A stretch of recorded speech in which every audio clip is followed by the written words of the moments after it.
ചെയ്യാൻ പോകുന്നത്. കമ്പോണൻസ് പ്രധാനമായിട്ട് രണ്ട് തരം ഉണ്ടെന്ന് അറിയാമല്ലോ. ഒന്ന് ആക്റ്റീവ് കമ്പോണൻസും മറ്റൊന്ന് പാസീവ് കമ്പോണൻസും. അപ്പോൾ രണ്ട് ഭാഗത്തായിട്ട് ചെയ്യുകയാണ്. ഇത് തുടക്കക്കാർക്ക് എസ്റ്റബ്ലേഴ്സിനെയൊക്കെ പ്രയോജനം ചെയ്യുന്നൊരു വീഡിയോ ആണ്. ഈ ആക്റ്റീവ് കമ്പോണൻസ്, അതായത് ഈ ഭാഗത്ത് കാണുന്ന ആക്റ്റീവ് കമ്പോണൻസ് എനർജിയെ ജനറേറ്റിംഗ് കമ്പോണൻസ് ആണ്. എനർജി ഉൽപ്പാദിപ്പിക്കുന്ന തരം കമ്പോണൻസ് ആണ് ഈ കാണുന്നത്. ഈ ഭാഗത്ത് കാണുന്നത് പാസീവ് കമ്പോണൻസ് ആണ്. എനർജി ഉൽപ്പാദിപ്പിക്കുന്നില്ല ഈ തരം കമ്പോണൻസുകൾ, മറിച്ച് ആക്റ്റീവ് കമ്പോണൻസുകളുടെ പ്രവർത്തനത്തെ സഹായിക്കുകയും ഒപ്പം ആക്റ്റീവ് കമ്പോണൻസുകൾ ജനറേറ്റ് ചെയ്ത എനർജിയെ സംരക്ഷിക്കുകയും സ്റ്റോർ ചെയ്ത് വെക്കുകയും ചെയ്യുന്നു. അപ്പോൾ ഇത് ഓരോന്നിൻ്റെയും ചുവടിൽ അതിൻ്റെ പേരൊക്കെ എഴുതിയതിനു ശേഷം വിശദമായിട്ട് പറയുന്നതാണ്. അത് നടന്നുകൊണ്ടിരിക്കുകയാണ്.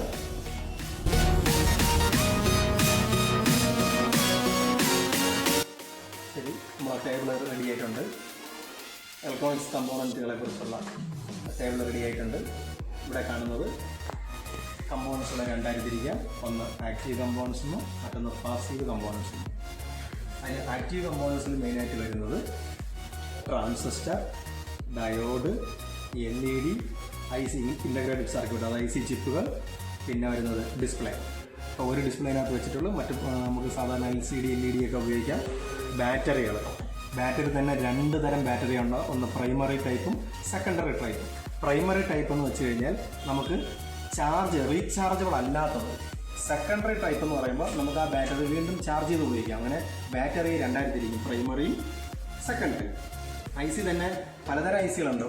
ആംപ്ലിഫയർ IC, ഓപ്പറേഷൻ ആംപ്ലിഫയർ ICകളുണ്ട്, ലീനിയർ ഉണ്ട്, പിന്നെ ടൈമർ IC ഉണ്ട്. ഇപ്പോൾ നമുക്ക് കാണുന്ന ICകളൊക്കെ LED, ഡയോഡ് നമുക്കറിയാം. പലതരം ഡയോഡുണ്ട്. ഇതിൽ റെക്ടിഫയർ ഡയോഡുണ്ട്, സെനർ ഡയോഡുണ്ട്, ഹൈ ഫ്രീക്വൻസി ഡയോഡുണ്ട്, ബ്രിഡ്ജ് റെക്ടിഫയർ ഉണ്ട്, ട്രാൻസിസ്റ്റർ. അപ്പോൾ അതിൽ തന്നെ പവർ ട്രാൻസിസ്റ്റർ ഉണ്ട്, പവർ കുറഞ്ഞ ഹൈ ഫ്രീക്വൻസിയുള്ള ഡയോഡ് ട്രാൻസിസ്റ്ററുകളുണ്ട്. ട്യൂബുകളുണ്ട്. ട്യൂബുകളിനകത്ത് വെച്ചിട്ടില്ല, വാക്വം ട്യൂബുകൾ. കാലക്രമേണ അത് കൗട്ടായതുകൊണ്ട് ട്യൂബുകളൊന്നും ഉപയോഗിച്ചിട്ടില്ല. അപ്പം ആക്റ്റീവ് കമ്പോണൻസിനകത്ത് വരുന്ന, അതായത് എനർജിയെ ഉൽപ്പാദിപ്പിക്കുന്ന തരം കമ്പോണൻസുകളെ ആക്റ്റീവ് കമ്പോണൻസ് എന്ന് പറയുന്നു. അതിൽ ട്രാൻസിസ്റ്റർ, ഡയോഡ്, LED, ICs, ഡിസ്പ്ലേകൾ, ബാറ്ററികൾ, ഇതൊക്കെ ആക്റ്റീവ് കമ്പോണൻസ് എത്തിപ്പെടുന്നു. ഇനി നമുക്ക് പാസീവ് കമ്പോണൻസിലേക്ക് പോകാം. പാസീവ് കമ്പോണൻസ് മെയിനായിട്ട് വരുന്നത് റെസിസ്റ്ററുകളാണ്.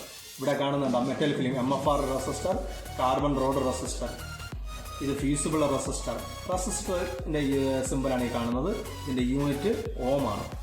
തൊട്ടടുത്ത് കാണുന്ന LDR, ലൈറ്റ് ഡിപ്പെൻഡന്റ് റെസിസ്റ്റർ. ഈ കാണുന്നത് LDR ഇത് തന്നെയാണ് നമ്മൾ ഓം പറഞ്ഞാൽ വാങ്ങുന്നത്, ഓം അതിൻ്റെ അളവ് പറഞ്ഞത്. തൊട്ടടുത്തത് കപ്പാസിറ്റർ, പോളറൈസ്ഡ് ഇലക്ട്രോലൈറ്റിക് കപ്പാസിറ്റർ, അങ്ങനെ തുടങ്ങുന്ന ഡിസ്ക് കപ്പാസിറ്റർ, അങ്ങനെ പോകുന്ന കപ്പാസിറ്ററാണ് ഈ കാണുന്നത്.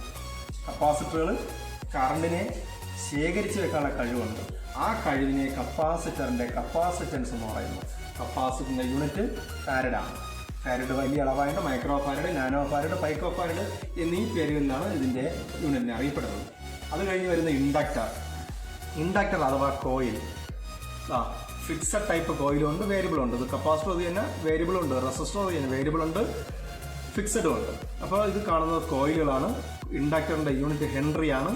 പലതരം ഹെൻറിയിലുള്ള ഇൻഡക്ടറാണ് ഇവിടെ കാണുന്നത്. അതിൻ്റെ സിമ്പലാണ് ഇവിടെ കാണിച്ചിരിക്കുന്നത്. ചെമ്പ് കമ്പികൾ കൊണ്ടുള്ള ചുരുളിനെയാണ് ഇൻഡക്ടർ അഥവാ കോയിൽ എന്ന് പറയുന്നത്. ഇവ, അതായത് ഇൻഡക്ടർ AC-യെ തടഞ്ഞു വയ്ക്കുകയും DC-യെ കടത്തിവിടുകയും ചെയ്യുന്നു. ഇതിന് നേരെ ഓപ്പോസിറ്റാണ് കപ്പാസിറ്റർ ചെയ്യുന്നത്. അവ DC-യെ തടഞ്ഞു വയ്ക്കുകയും AC-യെ കടത്തിവിടുകയും ചെയ്യുന്നു. പിന്നെ വരുന്ന പാസീവ് കമ്പോണൻസ് വരുന്ന സ്വിച്ചുകൾ. പലതരം സ്വിച്ചുകൾ ഇവിടെ കാണാം.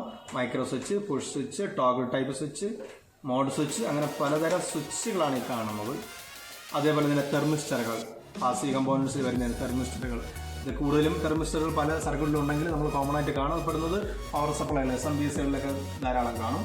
ഇത് വേരിയബിൾ റെസിസ്റ്റർ, നമ്മളിവിടെ കണ്ട റെസിസ്റ്റർ. ഇത് ഫിക്സഡ് ടൈപ്പ് ആണെങ്കിൽ ഇവിടെ കാണുന്നത് വേരിയബിൾ ടൈപ്പ് റെസിസ്റ്ററുകളാണ് നമ്മളിവിടെ കാണുന്നത്. പൊട്ടൻഷ്യോമീറ്റർ, വോളിയം കൺട്രോൾ, പ്രീസെറ്റ്, ഇതൊരു ലീനിയർ ടൈപ്പ് കൺട്രോളാണ്. അത് കഴിഞ്ഞ് ട്രാൻസ്ഫോമറും നമുക്ക് ഈ പാസീവ് കമ്പോണൻസിൽ വരുന്നതാണ്. ട്രാൻസ്ഫോമർ ഒരുപാട് തരമുണ്ട്. ഇപ്പോൾ കാണിക്കാൻ വേണ്ടി, ഈ പാനലിൽ ഇരിക്കാൻ വേണ്ടിയിട്ട് മാത്രമാണ് ഈ ടൈപ്പ് ട്രാൻസ്ഫോമർ ഉപയോഗിക്കുന്നത്. ഒന്നുകൂടി പറയാം, ഇത് തുടക്കക്കാർക്ക് വേണ്ടി, അതായത് ബിഗിനേഴ്സിന് വേണ്ടിയുള്ള ഒരു വീഡിയോ ആണ് ഈ കാണുന്നത്. ഇലക്ട്രോണിക്സിൽ തുടക്കക്കാർക്ക് കമ്പോണൻസ് തിരിച്ചറിയാൻ വലിയ ബുദ്ധിമുട്ടായിരിക്കും. അതുപോലെ തന്നെ SWLസിന് ഹാമുകളാവാൻ പോകുന്ന SWLസിനും വേണ്ടി ഒരു ചെറിയൊരു കുഞ്ഞു വീഡിയോ ആണ്, ബിഗിനേഴ്സിന് വേണ്ടിയിട്ടാണ് എടുത്ത് പറയാം. ഇലക്ട്രോണിക് കമ്പോണൻറ്റുകളെ രണ്ടായി തിരിക്കുന്നു. ഒന്ന് ആക്റ്റീവ് കമ്പോണൻസ്, മറ്റൊന്ന് പാസീവ് കമ്പോണൻസ്. എനർജിയെ ഉൽപ്പാദിപ്പിക്കുന്ന തരം കമ്പോണൻസുകളെ ആക്റ്റീവ് കമ്പോണൻസ് എന്ന് പറയുന്നു. എനർജിയെ ഉൽപ്പാദിപ്പിക്കാത്ത തരം കമ്പോണൻസുകളെ പാസീവ് എന്ന് പറയുന്നു. ഈ പാസീവ് കമ്പോണൻസുകൾ ഈ ആക്റ്റീവ് കമ്പോണൻസിൻ്റെ പ്രവർത്തനത്തെ സഹായിക്കുകയും ആക്റ്റീവ് കമ്പോണൻസുകൾ ജനറേറ്റ് ചെയ്ത എനർജിയെ സംരക്ഷിക്കുകയും ഉപയോഗിക്കുകയും ചെയ്യുന്നു. ഇതാണ് തമ്മിലുള്ളൊരു വ്യത്യാസം എന്ന് പറയുന്നത്. ധാരാളം കമ്പോണൻസുകൾ നമുക്ക് ഇനിയുണ്ട്, പോകെ പോകെ ഓരോന്നും കാണാം. Thank you.